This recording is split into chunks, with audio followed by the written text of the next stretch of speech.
This is what many rivers across the Thames region look like right now, devoid of water, resembling fields, not vibrant streams.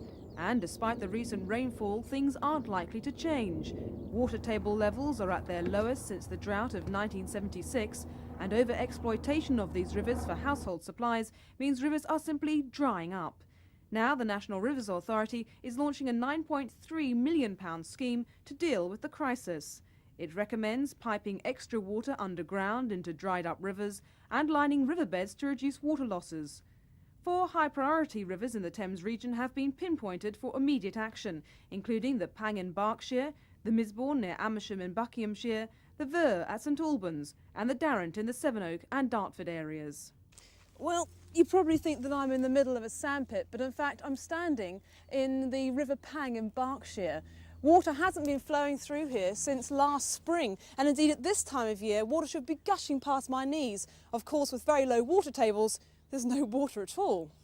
We're working on understanding what's going on under the ground and in the rivers, working with the water companies, who are usually the major abstractors, to see how we can alleviate the situation so that the environment as well as public water supplies can be served.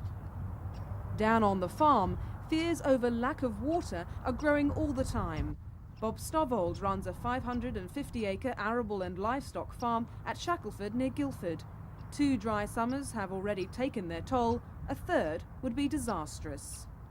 We had quite a good pasture here, and then the most terrible year in '90s, you know, the drought year, it never recovered at all during the winter, and as you see it in the spring now, it's devastated.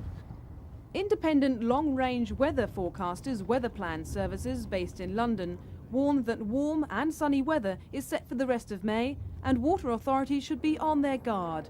But companies outside the capital say as most of their water comes from underground, even if there is more rain, hosepipe bans already in force in some areas will simply become a way of life unless consumption drops. Githa Hutton, Thames News.